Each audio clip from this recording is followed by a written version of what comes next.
Hello friends, இந்த video நீங்கள் skip பண்ணாமல் பார்த்தீங்கன்னா இங்கிலீஷை குறித்த பயம் உங்களுக்கு சுத்தமாக இருக்காதுங்க. நம்ம எல்லாருக்குமே இங்கிலீஷில் பேசணும்னு சொல்லிட்டு பயங்கரமாக ஆசை இருக்குங்க. இந்த வீடியோவில் நான் உங்களுக்கு சிம்பிளான 5 வார்த்தையை வச்சு 1000க்கும் மேற்பட்ட சென்டென்சஸை நீங்களே உருவாக்கி இப்போ பேச போகிறீங்க. வீடியோவை ஸ்கிப் பண்ணாமல் பார்த்து இங்கிலீஷில் பேச ஆரம்பிங்க. அதுக்கு முன்னாடி நம்மளுடைய இங்கிலீஷ் பேசலாம் சேனலில் நீங்கள் சப்ஸ்கிரைப் பண்ணாமல் பார்க்குறீங்கன்னா சப்ஸ்கிரைப் பண்ணிவிட்டு வீடியோ உங்களுக்கு பிடிச்சிருந்துச்சுன்னா லைக் பண்ணிட்டு பார்க்க ஆரம்பிங்க. இங்கே பாருங்களேன், மீ அப்படின்னா தமிழில் என்னை அப்படின்னு சொல்லுவோம். யூ அப்படின்னா உன்னை அப்படின்னு சொல்லுவாங்க. ஹிம் அப்படின்னா அவனை அப்படின்னு சொல்லுவோம். ஹர் அப்படின்னா அவளை. தம் அப்படின்னா அவர்களை அப்படின்னு சொல்லுவோம். அஸ் அப்படின்னா எங்களை அப்படின்னு சொல்லுவாங்க. இப்போ உங்களுக்கு இந்த பேசிக்கான கான்செப்ட் தெரிஞ்சிருச்சா? இப்போ உங்கள் எல்லாருக்கும் ஒரு சிம்பிளான ஒரு டெஸ்ட்டுங்க. நான் இங்கே இருக்கிற இங்கிலீஷ் வார்த்தையை நான் ரிமூவ் பண்ணுறேன்.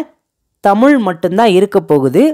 இப்போ தமிழில் நான் ஒவ்வொரு வார்த்தையை சொல்லும்போது அதுக்கு இங்கிலீஷில் என்ன வருதுன்னு சொல்லிட்டு நீங்கள் தான் வாயை திறந்து இருக்கிற இடத்துல ஆன்சர் பண்ண போகிறீங்க. ஃபஸ்ட்டு பாருங்கள், என்னை அப்படின்னா இங்கிலீஷில் எப்படி சொல்லலாம்? கரெக்டுங்க, சூப்பர். மீ. உன்னை அப்படின்னா எப்படி சொல்லலாம்? யூ.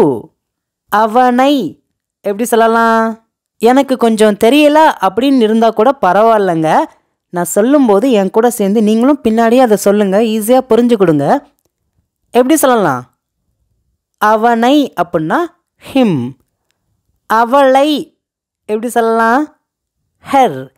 அவர்களை அப்படின்னா தம்.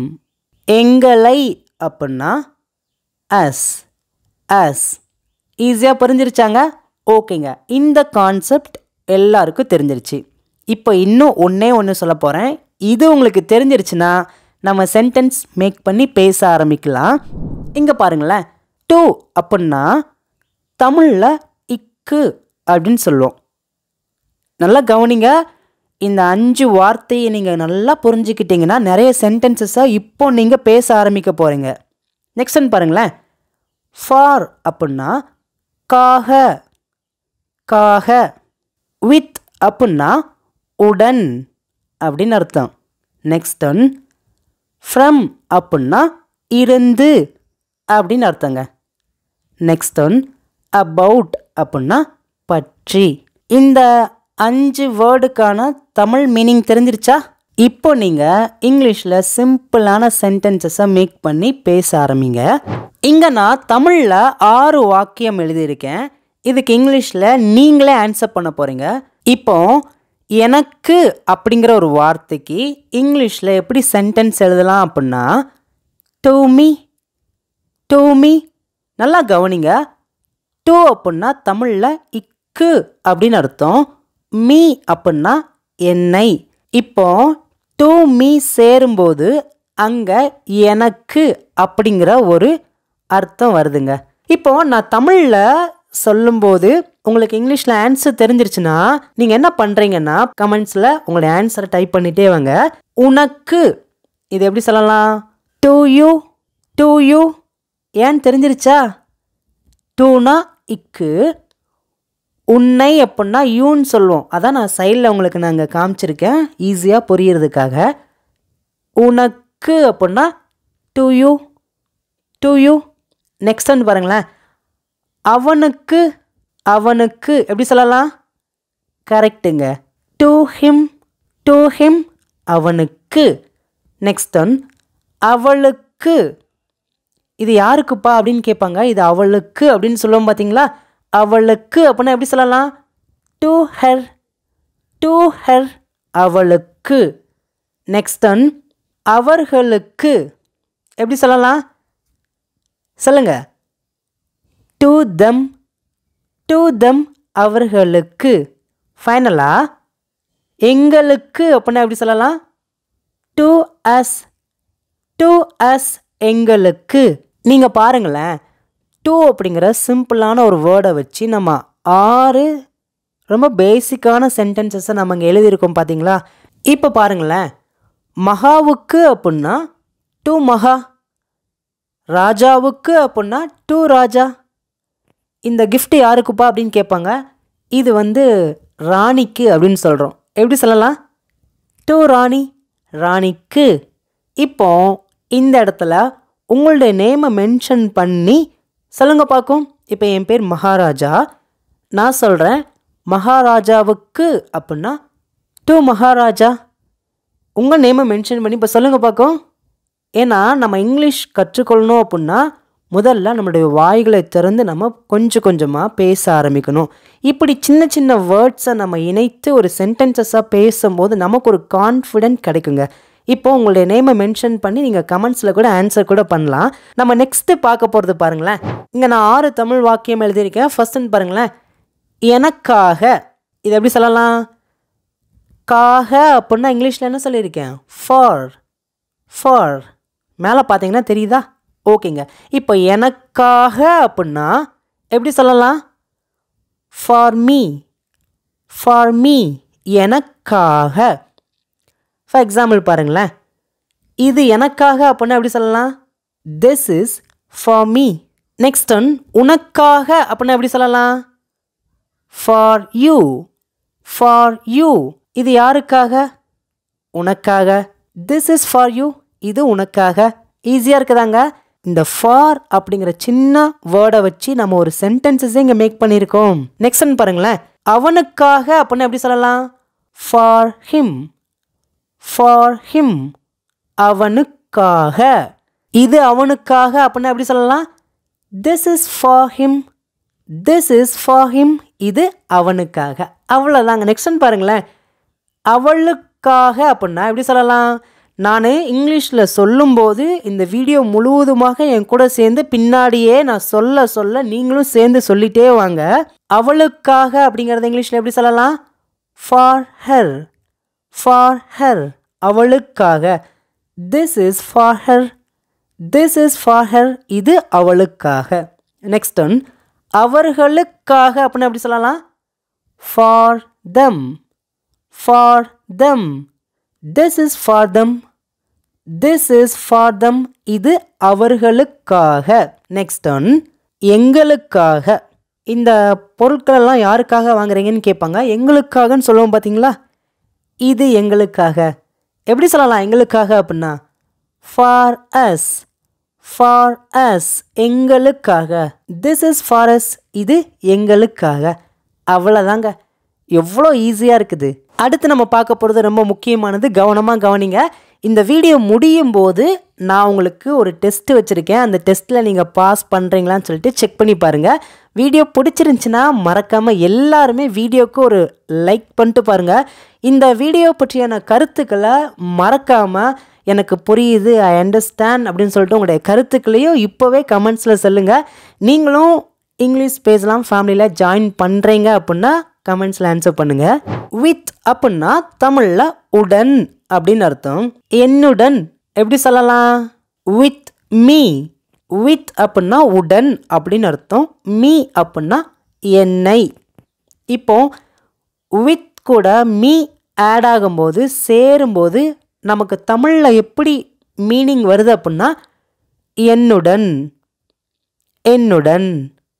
நெக்ஸ்ட் ஒன் பாருங்களேன், உன்னுடன் அப்படின்னா எப்படி சொல்லலாம்? With you.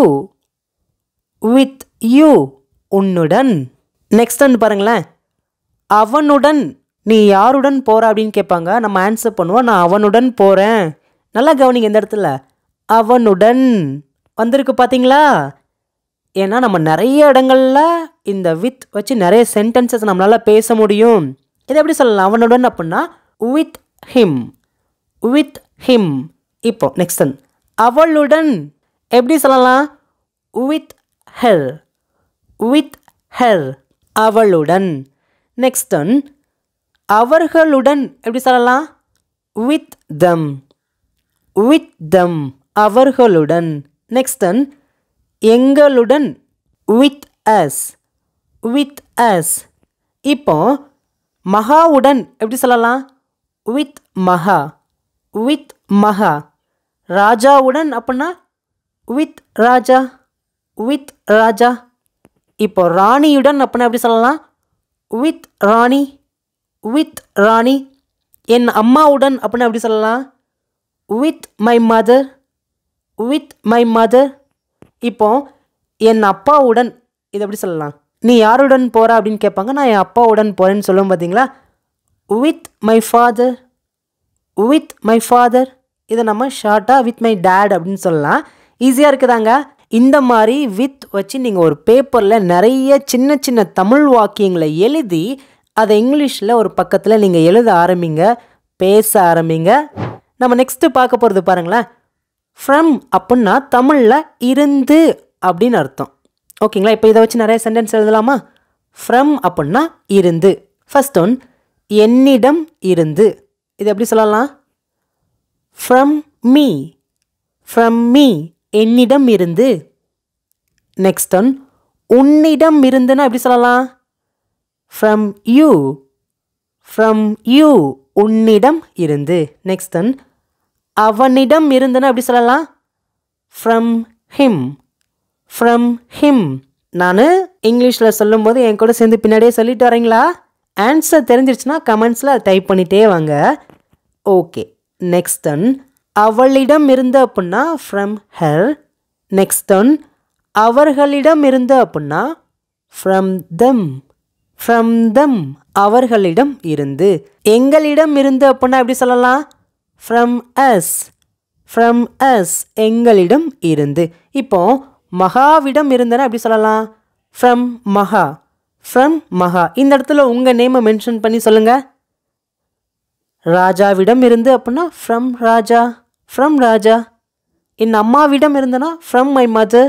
என் அப்பாவிடம் இருந்து அப்படின்னா ஃப்ரம் மை ஃபாதர். அவ்வளோதாங்க. இப்படி சிம்பிளான சென்டென்சஸை நிறைய நம்ம எழுதலாங்க, பேசலாங்க. நம்ம நெக்ஸ்ட்டு ஃபைனலாக பார்க்க போகிறது ரொம்ப முக்கியம். அதுக்கப்புறம் நான் உங்களுக்கு ஒரு டெஸ்ட் வச்சுருக்கேன், பாஸ் பண்ணுறீங்களான்னு செக் பண்ணி பாருங்கள். அபவுட் அப்படின்னா தமிழில் பற்றி அப்படின்னு அர்த்தம். என்னை பற்றி அப்படின்னா அபவுட் மீ, அபவுட் மீ. நல்லா கவனிங்க. அபவுட் அப்படின்னா பற்றி, மீ அப்படின்னா என்னை. அபவுட் மீ என்னை பற்றி. நெக்ஸ்ட் ஒன் உன்னை பற்றினா அபவுட் யூ, அபவுட் யூ. அவனை பற்றி அப்படின்னா எப்படி சொல்லலாம்? About him, about him. அவளை பற்றினா கரெக்டுங்க, about her, about her. Next one அவர்களை பற்றினா அபவுட் தம், அபவுட் தம். ஃபைனலாக எங்களை பற்றி அப்படின்னா அபவுட் அஸ், அபவுட் அஸ் எங்களை பற்றி. அவ்வளோதாங்க. இப்போ மகாவை பற்றினா எப்படி சொல்லலாம்? அபவுட் மகா. ராணியை பற்றினா அபவுட் ராணி. அஜித்தை பற்றினா அபவுட் அஜித். என் அம்மாவை பற்றினா சொல்லுங்கள், அபவுட் மை மதர். என் அப்பாவை பற்றினா அபவுட் மை ஃபாதர். அவ்வளோதாங்க. இப்போ தான் ரொம்ப முக்கியமான நேரம், கவனமாக கவனிங்க. நான் இப்போ உங்களுக்கு ஒரு டெஸ்ட் வைக்க போகிறேன். இங்கே 5 சிம்பிளான சென்டென்சஸ் நான் கொடுத்துருக்கேன். இதுக்கான ஆன்சரை நம்ம எல்லாம் சேர்ந்து பண்ணலாம். ஃபர்ஸ்ட் ஒன் பாருங்களேன், உன்னுடன். இதை எப்படி சொல்லலாம்? ஆன்சர் தெரிஞ்சிருச்சுன்னா கமெண்ட்ஸில் நீங்கள் டைப் பண்ணிகிட்டே வாங்க. இல்லை உங்களால் டைப் பண்ண முடியாட்டிலும் பரவாயில்ல, வாயை திறந்து நான் சொல்கிறதுக்கு முன்னாடி நீங்கள் சொல்லுங்கள். தப்பாக இருந்தாலும் பரவாயில்ல, ஜஸ்ட் ட்ரை பண்ணுங்கள். உன்னுடன் அப்படின்னா வித் யூ, வித் யூ. சூப்பருங்க. நெக்ஸ்ட் ஒன் பாருங்களேன், என்னை பற்றி அப்படின்னா என்ன வரும்? கரெக்டுங்க, அபவுட் மீ, அபவுட் மீ என்னை பற்றி. நெக்ஸ்ட் ஒன் அவனுக்காக, அவனுக்காக எப்படி வரும்? For him, for him. Next one எங்களுக்கு, எங்களுக்கு. டு அஸ், டு அஸ் எங்களுக்கு. இப்போ ஃபைனலாக மகாவுடன் எப்படி சொல்லலாம்? வித் மகா, வித் மகா. அவ்வளோதாங்க. ஓகேங்க. இப்போ ஃபைனலாக இங்கே இருக்கிற 4 தமிழ் சென்டென்ஸ் உங்களுக்கு ஹோம்ஒர்க்குங்க. நீங்கள் தான் ஆன்சரை கமெண்ட்ஸில் எல்லாருமே சொல்லணும். ஃபர்ஸ்ட் ஒன் இந்தியாவை பற்றி. செகண்ட் ஒன் ராஜாவுக்காக. தேர்ட் ஒன் அவளிடமிருந்து. ஃபோர்த் ஒன் அவர்களுக்கு. இந்த 4 தமிழ் சென்டென்ஸ்க்கு ஆன்சரை கமெண்ட்ஸில் எல்லாருமே சொல்லுங்கள். இதே மாதிரி நிறைய சிம்பிளான சென்டென்சஸ் வச்சு எப்படிலாம் இங்கிலீஷில் ஒரு சென்டென்சஸ் உருவாக்கலாம்னு சொல்லிட்டு நான் உங்களுக்கு நிறைய வீடியோஸ் அப்லோட் பண்ண போகிறேன். அதெல்லாம் மறக்காமல் பார்க்கணும் அப்படின்னா நம்ம இங்கிலீஷ் பேசலாம் சேனலை சப்ஸ்கிரைப் பண்ணிக்கோங்க. இன்னும் இது போல் நிறைய வீடியோஸில் உங்களை பார்க்குறேன். தேங்க்யூ.